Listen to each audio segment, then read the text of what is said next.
I'm starting to think Anthropic is like that health nut that ends up killing themselves by overdoing the vitamins. Right? We've heard about this before where there's health nuts out there, there's fitness freaks out there, and then they hear like vitamin C is great. You can never have enough vitamin C, or you can never have enough water.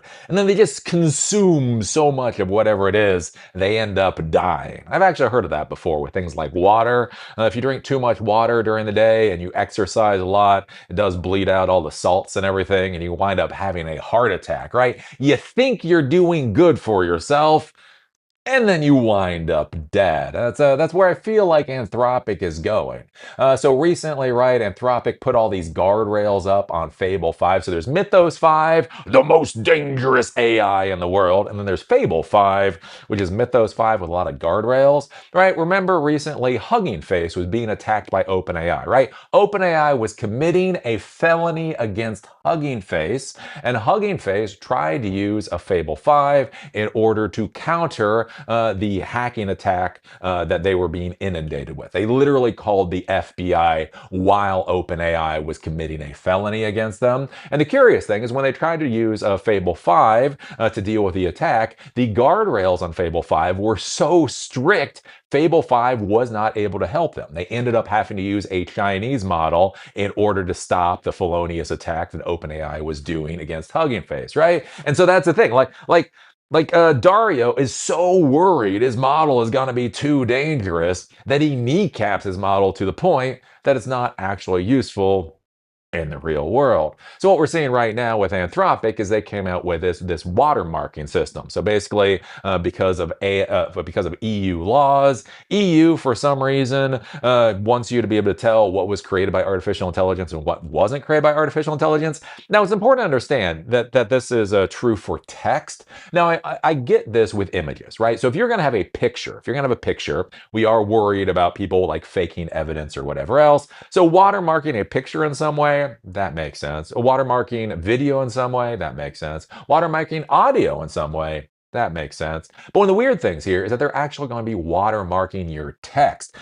So if you're going to be like writing a book, if you're going to be writing text using artificial intelligence, that is going to get watermarked. If you're going to be writing code, that is going to be watermarked. And basically, it's going to be written in such a way that you can put it through some kind of algorithm and it will be able to determine whether whether this was produced by artificial intelligence or not. And this is getting people really, really, really pissed off because when they go to these AI tools, they don't necessarily want it to be watermarked. One, they might not want it to be watermarked because if they're students, right? A lot of students out there are using these AI tools in order to try to cheat at school, which is as it is. So they might not want to be watermarked there. You have employees. Employees might be using AI systems to do their job. They might not necessarily want it to be watermarked. You also have the question of things like when you're producing output, right, in a business, right? There's a lot of weird laws that go around whether something has been created with artificial intelligence or not, and whether or not you have intellectual property rights on it. So imagine somebody going through and scanning for watermarks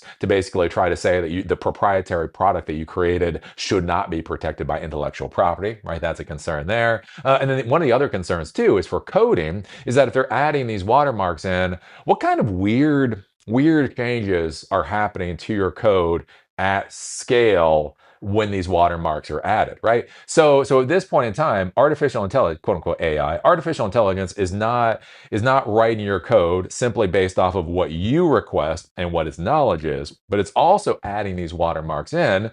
And right, when AI does stuff, especially if AI is producing a lot of code, it can be very difficult to understand what all of the ramifications for everything going into that code are. And so that code is now going to be modified in order to put watermarks in, which, is bringing up a lot of questions for folks.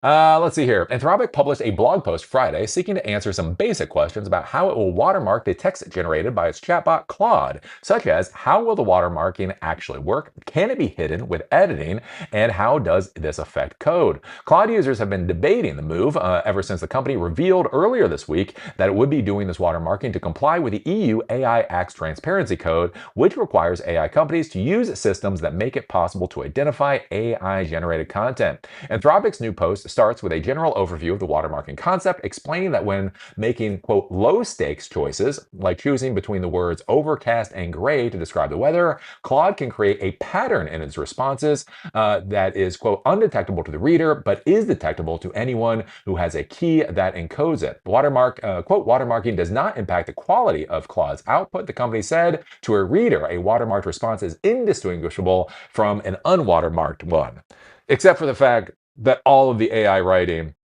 is now going to look the same, right? So what's kind of curious here is the idea is they're going to use tokens as a way to watermark, not the words themselves. So words are words. What tokens are, right? So whenever you break down a document or whatever, the prompt, whatever you're putting into the LLM, it's broken down into tokens. Tokens are either a word, a part of a word, or a symbol, right? Those basically get turned into a numerical identifier. It figures out the statistical relationship amongst all those tokens, and then basically gives you a response off of that. So the idea here, and this is kind of interesting, is it's not the word choice. It's not like these three words will be close together, but it's the utilization of tokens. So if you have, let's say, certain tokens within a sentence, maybe if you add the numbers up for the token representation, that gives you a number that would attribute to a watermark or something along those lines. So what's kind of interesting here is that it's going to be tracked based off of the tokens,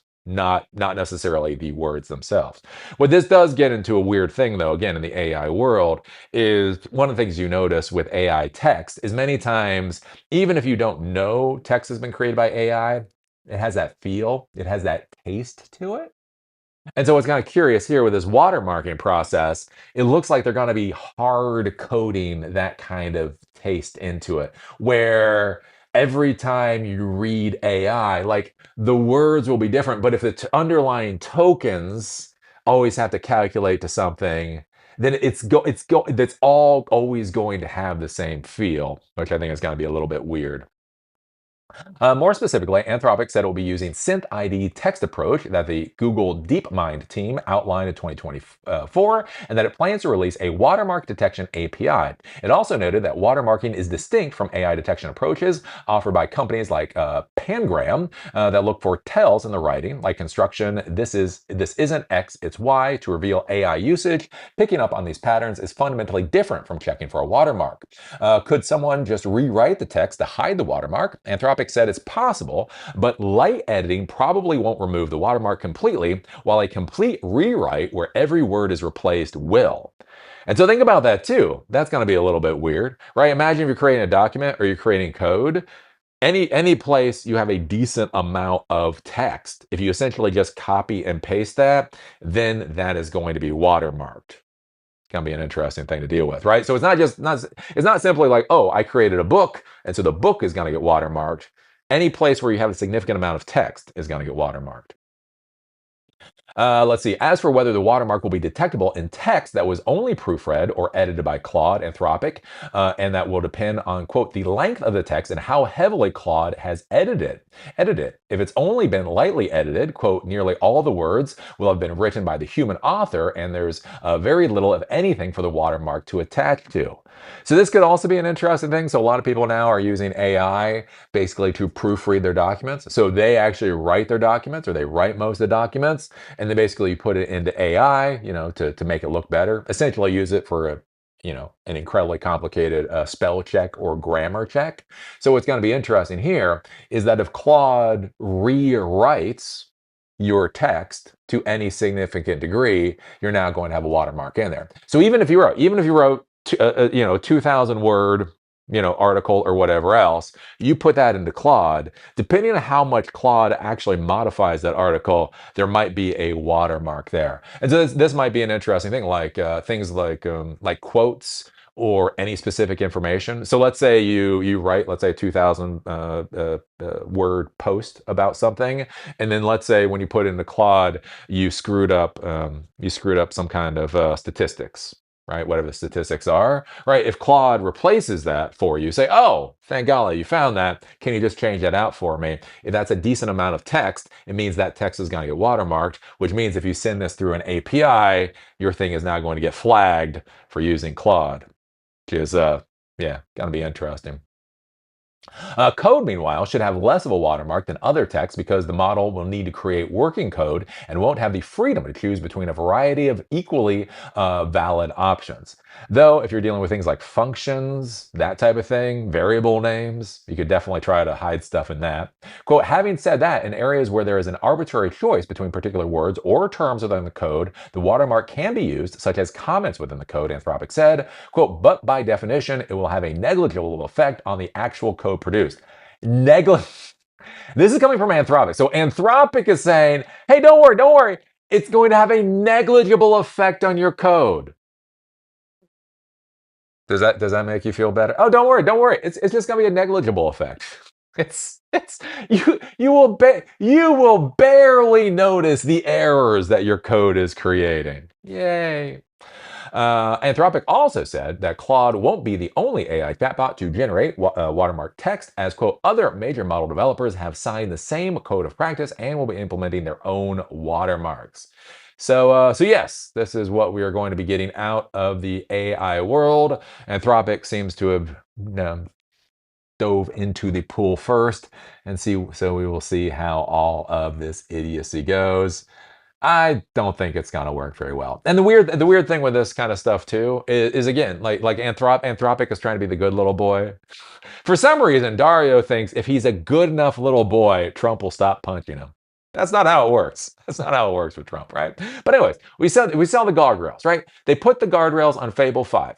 The guardrails on Fable 5 destroyed the value of Fable 5 to such a degree that Hugging Face had to use a Chinese model to actually stop the felonious attack from OpenAI.